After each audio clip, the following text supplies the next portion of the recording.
It is time to go fishing. But before we do that, we've got to talk about Flated. Hi everyone, Ken Hovey, one of the co-founders of Flated. I want to start off by saying thank you so much. The positive response and the overall enthusiasm on our new brand, our new product line, our entirely new category that's never been seen before has been so good. It makes us super excited that so many of you understand what we're trying to do. Keep in mind, we've been working on this project for almost 3 years. Along the way, we tested. I was the main person that tested everything, and under the cover of darkness, making routes out to the desert to go camping and not being able to share it with anyone. So I have a lot of miles under my belt with all these products. The truck behind me that we use in a lot of the images, I just left Colorado 10 days ago and I've not done anything. We have about 3,500 miles so far because I've been cruising around the state on this exact setup, the topper, the carrier, and the deck. I've not put any air into it. I've done nothing. We have a lot of questions. Heat and elevation. Where I live is about 7,000 feet in elevation, and when I'm here, this is sea level. So the fact that it's exactly the same tells a good tale, I guess. So that'll answer the question on how does it do with elevation. The other is heat. It's 70 degrees here, so it's not that warm.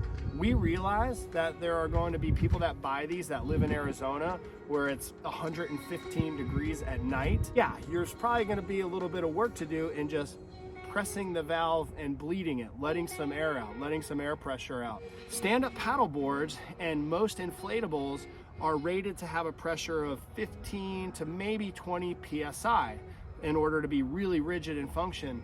This topper right now is rated to 7 pounds. It'll go over that, but we set it at 7, so it's soft to touch. You can push on it, but yet it's rigid, which means it has a lot of room for expansion. If you pumped it up to 20 PSI, put it out in the baking heat, sure, that could be a problem. However, with this, we're down around 7, depending on which product. There's plenty of fluctuation for the high temperature and low temperature, and there's not going to be any issue.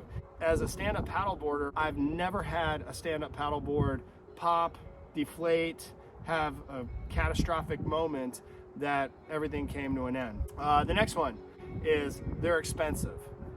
They definitely are a premium price, and the reason for that is we absolutely wanted to have these constructed through the best process there is and to utilize the best factory. That comes at a cost. Whether it be the D-rings that are rated for thousands of pounds, to the cam strap lockdowns, to the windows that are removable, so many parts of this, we went with the absolute best. We wanted to not only come out of the gate with something completely new and original that had never been seen, but also to do it the best that we could and to continue to try to make it even better. That does come at a cost. One of the other big questions is, how fast can I go in it? You can definitely do the speed limit. I just drove from Colorado to Florida. It's 1,800 miles, almost 1,900 miles, and in some stretches of Kansas, I was pushing at 90. Rumor has it that I did 110 with it one time for an extended period of time. It doesn't go anywhere. It's wondering about its resiliency. What if you're in a bad neighborhood and someone wants to break in, they could stick a knife in it? Yes, they could. They could also break your window if you had a topper that had glass windows. If someone wants something in your car, I can't be there, or we can't be there at every moment. I wish I could to protect it for you. I'd stand right there outside your topper and look out for you, but this keeps it out of sight.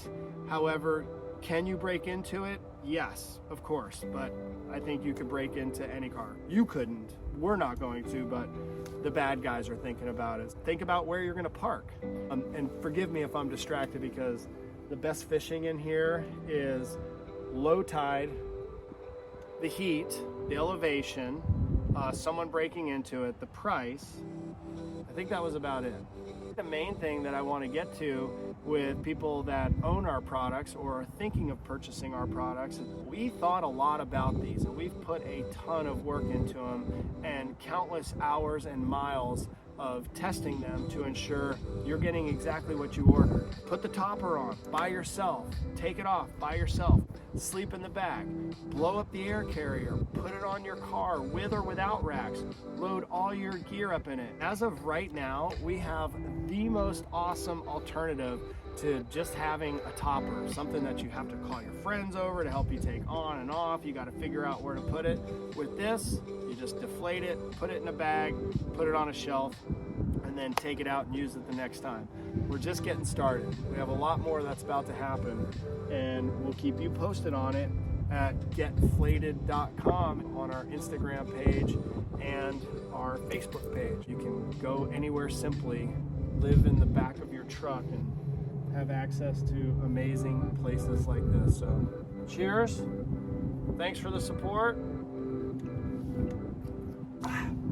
Let's go fishing.